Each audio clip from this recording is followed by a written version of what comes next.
guys, assalamualaikum. Perkenalkan, aku Zakia Dwi Agustin. Jadi di sini tuh aku lagi nunggu partnerku nih untuk melaksanakan tugas kelompok hukum administrasi negara. Tapi sampai sekarang temanku juga belum datang. Padahal kan ini tugas bersama. Harusnya harus tepat waktu dong. Pasti ada aja halangan dan rintangan saat kita tugas bersama. Yang ngaret lah, yang itulah, yang inilah. Ya udahlah, ayo kita cari. Lah, itu Dewi. Dew! Kamu kemana aja sih? Dari tadi aku cariin juga. Kan saya udah datang tapi di sini. Saya kira kan di sini tempatnya. Kamu baca nggak di WA? Aku kan dari tadi menghubungi kamu. Kamu juga nggak angkat. Iya, aduh sorry banget. Soalnya HP saya juga tadi tuh lowbat. Jadi saya sempat cas dulu sebelum berangkat ke sini. Ya udahlah, ya udah. Daripada kita berdebat, lebih baik kita langsung saja kerjain tugas kita. Ngabisin waktu aja nggak sih kalau berdebat? Iya benar. Ayo. Oke, let's go. Assalamualaikum warahmatullahi wabarakatuh. Halo guys, perkenalkan aku Zakia Dwi Agustin. Dan aku Dewi Artalia. Kami di sini akan membuat tugas hukum administrasi negara. Tugas apa sih, Dew? Tugas sebuah podcast yang di dalamnya nanti kita bakal membahas terkait materi yang sudah kami pelajari di mata kuliah hukum administrasi negara tersebut. Sebenarnya ya Dew, kalau misalkan kita menyangkut dengan, kita kan prodi PPKN ya Dew. Iya. Tentunya di PPKN ini kan ada banyak sekali pelajaran yang kita akan bahas gitu. Tapi kalau kita lihat tuh, orang-orang kalau melihat PPKN tuh pasti membahas terkait dengan hukum lah, undang-undang lah, dan sebagainya. Pancasila yang terutama. Iya, Pancasila yang terutama. Padahal kan ruang lingkupnya tuh kan ada banyak ya. Iya. Nah, khusus kali ini kita akan membahas apa sih Dew? Nah, dari kita kali ini akan membahas materi mengenai good governance. Oke, ya. Jadi di sini kami akan membahas terkait dengan materi good governance. Jadi ini tuh untuk menyelesaikan tugas mata kuliah hukum administrasi negara yang diampu oleh Ibu Mariani dan Bapak Purnisa. Halo Ibu, Bapak. Selamat menyaksikan Ibu Bapak. Oke, tapi sebelum kita masuk ke situ, gimana nih kalau kita tanya dulu deh kesibukan kita masing-masing tuh. Kesibukan Dewi sendiri gimana Dew? Kalau saya sendiri sebenarnya sama fokus di kuliah aja sih, nggak ada kayak kegiatan-kegiatan lainnya. Paling ya cuma ngerjain tugas, terus sebenarnya mau fokus ke tes TOEFL juga, soalnya saya juga belum lulus. Iya, belum gitu. Kalau Mbak Kia gimana? Oh, kalau aku ya sama sih Dew, sibuk ngerjain tugas gitu. Tapi kayaknya Mbak Kia lebih sibuk deh, soalnya kan ikut ini juga kampus mengajar. Ya, jadi ya di kampus mengajar. Standarnya ya. Itu harus kita bisa memanajemen waktu dengan baik Dew, karena di antara organisasi ataupun di antara kuliah kita tentunya harus bisa memilah-milah mana yang lebih prioritas dan yang mana enggak gitu. Jadi kita harus benar-benar bisa manajemen waktu kita antara kuliah dan organisasi ataupun kegiatan lainnya gitu Dew.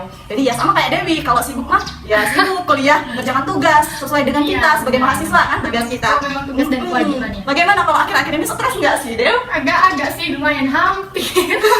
Dimana ya tugas semakin banyak, dimana kan semester 6 ini rasanya tugas itu semakin sulit, semakin banyak sekali tingkat kesulitan itu semakin terasa gitu.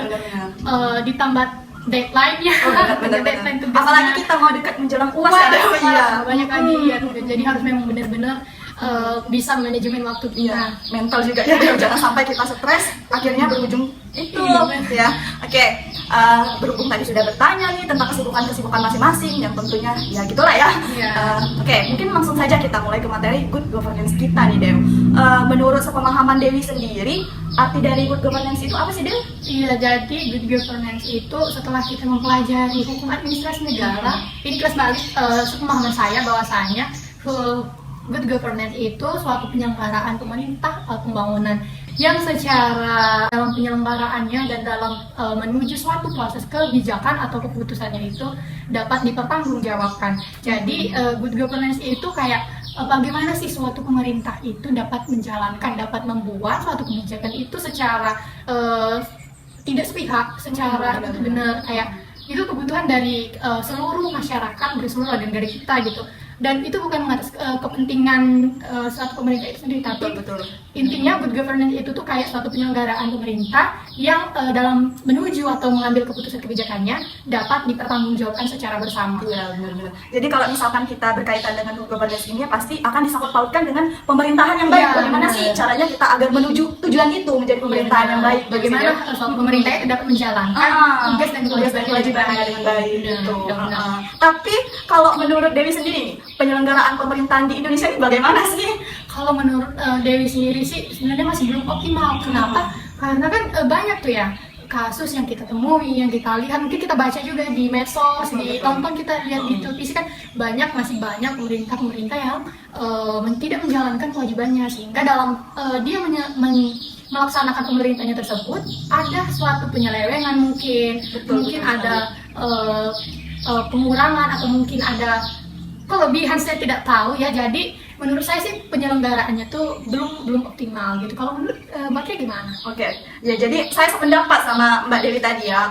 Kalau misalkan kan kita tuh tahu bahwa Indonesia ini kan negara hukum. Iya, Seharusnya hukum itu harus kita rasakan gitu. Nah, tapi kita rasakan sekarang bahwasanya hukum di Indonesia ini kayak mana ya? Kayak misalkan nggak sinkron gitu. Iya. Banyak sekali kalau misalkan yang korupsi pejabat itu biasanya tuh Benar. hukumannya tuh ringan gitu. Bahkan yang seharusnya hukuman itu tuh kayak ini kecurangannya nih tinggi tapi hukumannya kok cuma segini. Betul. Kadang juga ada kejahatan cuma segitu tapi hukumannya kok lebih tinggi dari yang kejahatannya tadi, cuma setengah gitu. Itulah kita belum bisa mengatakan bahwasannya negara kita ini sudah menjalankan pemerintahannya itu dengan baik. Ya, kalau kata orang tuh ya Dew, saya pernah dengar kalau misalkan hukum di Indonesia ini tumpul ke atas, tajam ke bawah Iya, gitu. benar. Oke. Jadi itulah yang harus kita perbaiki ya Dew Yang jadi sebenarnya. catatan sih sebenarnya bagi Jadi kita. catatan. Terus apa lagi ya? Mengenai itu kan apalagi terkait sebenarnya ada ya suatu prinsip yang harus dipegang oleh setiap pemerintah yang sudah menduduki kepemerintahannya. Prinsip apa aja itu ya? Kalau nggak salah ada 7 atau 8. Ya, ada 7 atau 8 ya. Kita juga sudah membahas ini gitu dengan Ibu Yani ya. Jadi yang pertama tuh kalau nggak salah ada partisipasi masyarakat gitu deh. Jadi harus adanya keterlibatan dari masyarakat. Kalau misalkan nggak ada keterlibatan atau partisipasi dari masyarakat, bagaimana pemerintah itu mau menuju pemerintahan yang baik gitu. Jadi semua warga masyarakat mempunyai suara dalam pengambilan keputusan baik secara langsung maupun nggak langsung gitu melalui lembaga-lembaga perwakilan yang sah yang mewakili kepentingan mereka. Jadi partisipasi ini bermaksud untuk menjamin gitu agar suatu kebijakan yang diambil pemerintah itu bisa mencerminkan juga dari aspirasi masyarakat. Tapi kita lihat ya bahwasanya dari pemerintah kita tuh kadang nggak mau melibatkan dari partisipasi dari masyarakat, mau timbang sebelah gitu. Iya benar. Kadang lebih mementingkan bagaimana keuntungannya untuk diri pribadi. Iya, benar Tapi sekali. tidak menyalahgunakan sebenarnya juga kadang ada kok sebagai pemerintah, betul. cuma minim. Jadi minim. kalah suaranya dari pemerintah yang menginginkan untuk suara dari dirinya sendiri atau kepentingan dirinya sendiri. Mungkin itulah dikatakan bahwasanya Indonesia ini nggak maju-maju ya, dan ya pemerintahnya aja gitu. Bisa dibilang ya kacau lah gitu. Iya. Terus ada apa lagi sih Del? Kalau nggak salah ada transparan nggak sih, Iya, keterbukaan. Jadi antara pemerintah dengan masyarakat itu tuh harus adanya keterbukaan, di mana apa yang sedang dilaksanakan, apa yang sedang dibangun oleh pemerintah semestinya masyarakat juga tahu. Jadi tidak semena-mena langsung ada keputusan ini nih. Terus masyarakatnya juga harus langsung tunduk, harus langsung ikut. Padahal sebenarnya suatu kebijakan itu dibuat untuk memenuhi kepentingan dari masyarakat. Ya walaupun memang ada bagian-bagian tertentu kan memang masyarakat tidak perlu ikut campur, andil. ya, tapi sebenarnya suatu kebijakan itu tuh kan aturan itu pasti dibuat untuk kita masyarakat Indonesia. Setelahnya tentunya untuk memajukan dan memberikan kesejahteraan untuk kita. Pokoknya memberikan layanan terbaik ya Iya. untuk masyarakat Indonesia gitu. Kemudian bagian transparansi ini juga harus memberikan suatu layanan informasi. Jadi informasi semua yang pemerintah lakukan terkait dengan pembangunan, masyarakat juga harus tahu. Nggak mungkin sih pemerintah nggak ngerti, soalnya kan sekarang juga sosmed kan sudah mendunia ya. Jadi nggak mungkin ini banyak juga aplikasi, pamflet ataupun cara yang dapat menyebarluaskan informasi-informasi terkait kebijakan yang akan dibuat atau rancangan yang akan dirancangkan gitu. Tapi selain sosial media tadi itu kan pastinya banyak negatifnya Iya, juga sih benar Del, sih, gitu. benar. Banyak masyarakat ini yang nggak jeli atau yang nggak teliti. Bener ya, banyak masyarakat yang nggak jeli itu kayak misalnya kadang juga sih ada oknum tertentu yang memotong atau betul. membagikan sebagian informasi saja. Jadi informasi yang sebenarnya awalnya maknanya A, sehingga setelah diedit atau diganti oleh oknum lainnya itu berubah menjadi maknanya B, sehingga menimbulkan ketimpangan yang tidak Menimbulkan spekulasi yang tidak baik gitu dari masyarakat untuk pemerintahan kita. Itu sebenarnya yang harus digarisbawahi gitu. Oke, kemudian setelah tadi ada transparansi atau keterbukaan, selanjutnya ada berorientasi pada konsensus. Jadi di sini menyatakan bahwa keputusan apapun itu harus dilakukan dengan musyawarah melalui konsensus gitu. Tujuannya tentu untuk memuaskan semua pihak atau sebagian besar pihak. Ini juga akan menjadi keputusan yang mengikat dan milik bersama, sehingga dia akan mempunyai kekuatan gitu bagi semua komponen yang terlibat untuk melaksanakan keputusan tersebut. Jadi memang perlunya gitu berorientasi pada konsensus ini, Dew. Iya benar. Jadi konsensus itu tuh sangat penting ya dipegang oleh pemerintah dalam melaksanakan penyelenggaraan. Selanjutnya yang ke berapa tadi? Yang Empat. Empat ya? Keempat ya. Keempat tadi Yang apa, Dew? keempat kalau nggak salah ada kesetaraan ya. Ya, kesetaraan betul. Nah benar. Jadi suatu pemerintah itu juga harus memiliki rasa adil dalam melaksanakan pemerintahnya atau kesetaraan di mata hukum. Oh ya, pernah dengar istilah yang apa sih yang semua orang kedudukannya sama di mata betul. hukum. Iya, iya. Nah jadi apa namanya semua masyarakat kita ini kan semuanya sama tuh di mata hukum, tidak ada yang dibeda-bedakan. Namun kita tahu ya nggak sesuai dengan apa yang diharuskan. Kadang ya banyak sekali penyelewengan yang kayak mau masuk ini susah, mau ini susah. Betul. Tapi kalau katanya di negara apa namanya kalau kita mau melakukan administrasi tertentu cuman ada orang yang dapat membantu itu bakalan mudah. Betul. Tapi sebenarnya itu tuh kembali ke diri masing-masing Masing-masing. bagaimana kita menanggapinya. Nah mengenai kesetaraan juga di negara kita ini belum dapat dipastikan ya, soalnya apa namanya mengingat di pemilihan kita kemarin juga Iya, betul. banyak sekali yang rasanya itulah Kalau menyinggung pemilu ini Iya. sensitif sekali gitu. Jadi nggak usah ya. Oke. Mungkin kita langsung saja ke prinsip selanjutnya, ada Ada efisiensi dan efektivitas efektivitas. gitu. Jadi harusnya kalau mau menuju pemerintahan yang baik harus menjalankan efektivitas dan efisiensi. Iya. Nah, jadi ini kalau efisiensi ini berarti bisa diibaratkan dia itu berdaya guna dan berhasil guna gitu.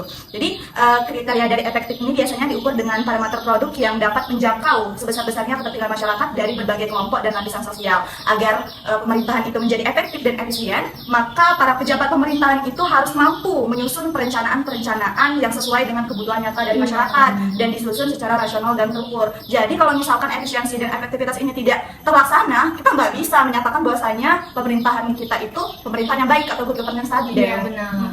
Jadi sangat penting juga sebenarnya hampir apa namanya prinsip-prinsip ini Iya, itu sangat berkaitan. betul sekali, betul. Jadi kalau ada tuh dari salah satu dari prinsip tersebut tidak terlaksana atau dijalankan dengan baik, pastinya dapat memicu ketimpangan atau Iya, betul, memicu betul. penyelewengan daripada kekuasaan. Makanya yang harusnya dimiliki itu ada semua prinsip-prinsip itu. Selanjutnya ada apa lagi, Del? kalau nggak salah ada accountability. Ya, accountability. Nah kalau ini tuh kalau nggak salah berkenaan dengan tanggung jawab ya. Iya, betul.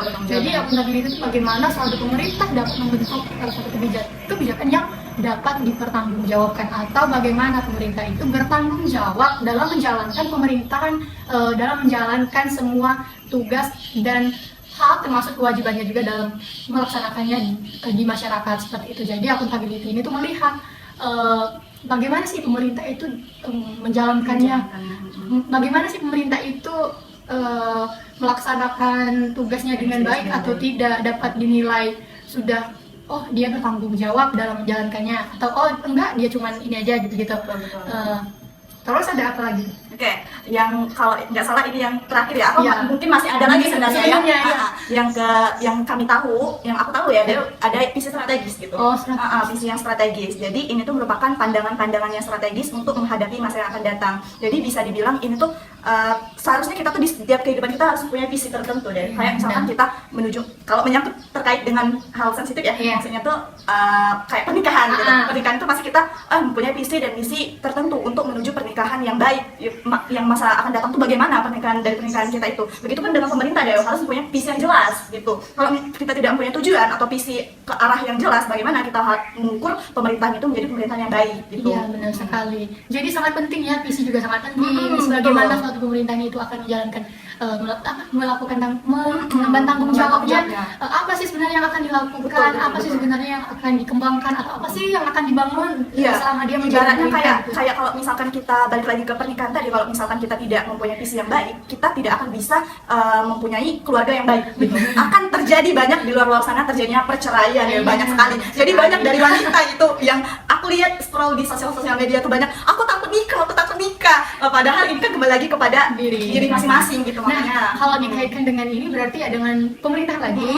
Nah, kalau dikaitkan dengan pemerintahan berarti juga perlu kesiapan dong. Iya untuk betul, perlu menjabat- kesiapan harusnya.